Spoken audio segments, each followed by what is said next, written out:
everybody. I'm Ronnie. Hi, and I'm Jenny. And we are the Heart and Soul Sisters. Yes, we are. We're very glad to be with you today. We joke about ourselves being the crazy cat ladies all the time. And we wanted to introduce some of our fur babies to you. So I have some helpers off camera here. This is Sophie. She is one of our little fur babies from the barn. She was one of the babies from one of our cats that were barn cats originally. And we live in a remote area, and we've lost quite a few, sadly, through the years. So because that was breaking our hearts, we decided to make them indoor cats. And she's really made the transition beautifully. They've been in the house now for, I don't know, 4 or 5 years, maybe a little longer. And they love to be petted, but she in particular doesn't really like being held. She loves being petted. So I'm going to pass her off. And I've got my babies here too. Come here. Hello, sweeties. Hello. Whoops. Oh, thank you. They're being camera shy. Yeah. Well, who do you have now, Jen? This is Sugar Baby. She is one of the original kittens, and she's trying to dance all over the table. She is her mama was Pippi. Pippi was the mother of them all and grandmother of them all. And she's very sweet and very very shy. She usually likes to be held on your lap in the early mornings, and then later on in the afternoon, evening time a little bit. Hello, darling. I know you're so sweet.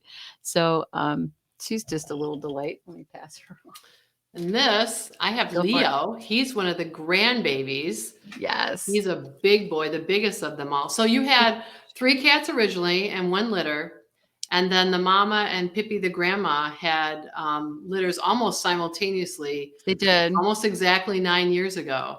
And so at that point, you had 11 barn cats, black, long-haired cats with ranges and sizes and eyes. They look like owls.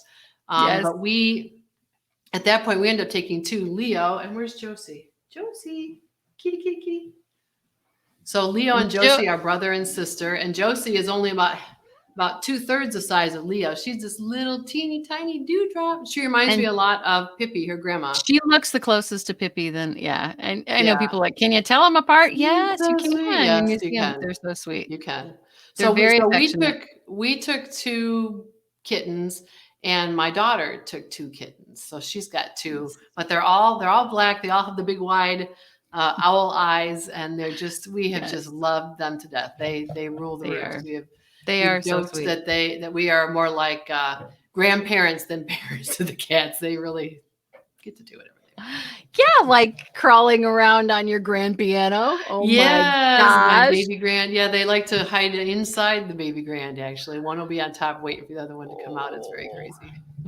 And this is Sammy. Yeah. Sammy is our he's our last remaining pet from Nashville.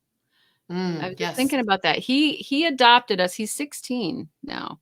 He adopted us. He just showed up at our house one day and wouldn't leave.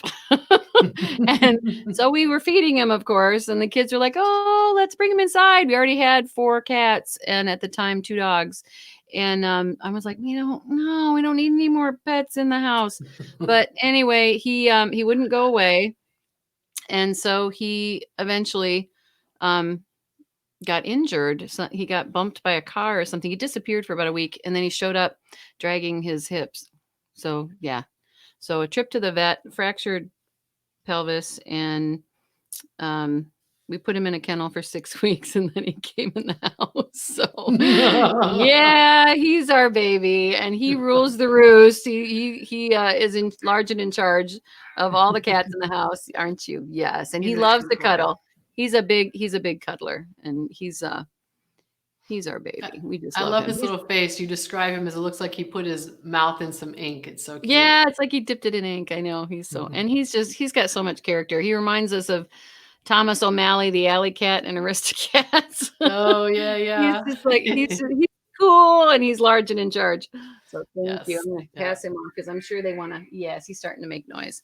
So, So what got us going on this path, I believe, really was when we went to that that weekend with Danielle McKinnon at Omega Institute in Rhinebeck, New Yes. York, for Yeah. animal communication, just to experience what this was about.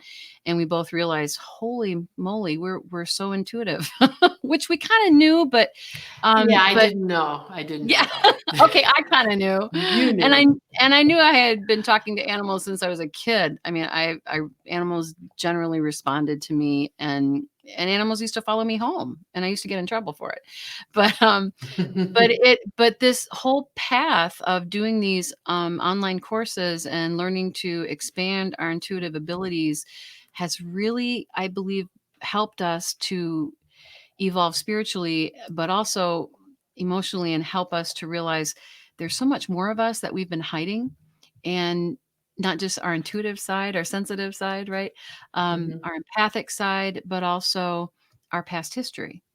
And I believe that that was the really a huge turning point for both of us Yeah. in another deeper layer of our healing, and really stepping into the light and saying, I'm going to live fully and authentically who I am, and I'm not going to hide.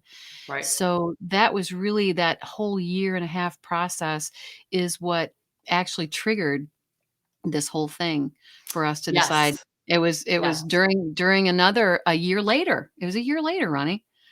Both of those were my birthday weekend, I just realized. Yeah, Isn't that that's true. interesting? We went back Yep. to Omega Yep. to learn about, from different people who are working How to on creating connecting. a well, they were Go. they were all spiritually, inclined, right? They Yes, were all, absolutely. spiritually centered people, but it was about how do you find others, right? How do you reach people in the digital age? And so Right. that's what that whole workshop was about connecting, virtually to other like minds and souls. Yeah, and we just knew. We both looked at that when because we get emails from our favorite places, Omega and Kripalu, and we both saw that and said, "Did you see this? Did you see this? I don't know what's going on there, but we need to go. We need to go to that. I Yeah. know that we need to go to this." And my intuition was like, "Wow, this is gonna be great." And when we were there, we turned at each other after, I think it was after, Clem Struck spoke Yeah. and Yeah. talking about, and he said, and it just struck me what he said, and I just love that man. And he said, the world needs your light. The world needs your stories. The world needs your healing. And you They're must looking step for it. forward, and they're looking for Yeah. it. We all need to share more love and more of our light with each other. And I was like, it was like a gong when a huge bell went off. And I turned to you and said, we're going to be the click and clack of the metaphysical, spiritual, whatever it is. We're going to do this, and we're going to do it together. We need to do this together.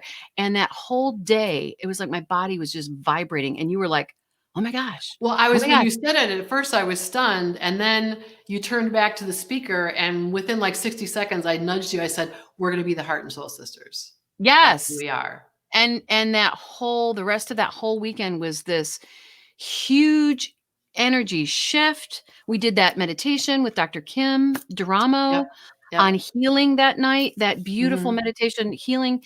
And it was a huge release of, I think, just old stuff that we Yeah. had been, um, trying to Packing hide, down. trying to pack down, trying to say, okay, I've done my work. I've done counseling. I've done spiritual counseling. Both became Reiki masters. We, both do yoga. You're the yoga instructor, and and just trying to do all these different modalities to find the next layer of healing, the next level of healing. Right. And Right. it just made so much sense. And I was like, my gosh, this whole journey, and working with Danielle McKinnon, what a huge blessing that's been, and all these Yeah. beautiful people that we've met in this group of people, that we've done all these webinar classes with. And I'm just so incredibly grateful for, because it just kept spurring us on and helping us be more open. And that's what brought us to this point of saying, we have a story here that we need to Hmm. share. And we both have been doing it in smaller ways with our individual paths and professions, but I think that this is the next step. Yeah. And And if, it's like we joke about, well, if we have 7 listeners, then, we'll help That's those what 7 Clark used listeners. to say. Yeah. Okay. So No, we just offended one of our 7 listeners. I'm not even sure we have 7, Jenny. That's kind of no, we probably don't. A stretch at this point. But we hope to reach others and help others, and that's our goal, is just to share the love and the healing process that we have been on with each other, and to help share that with others.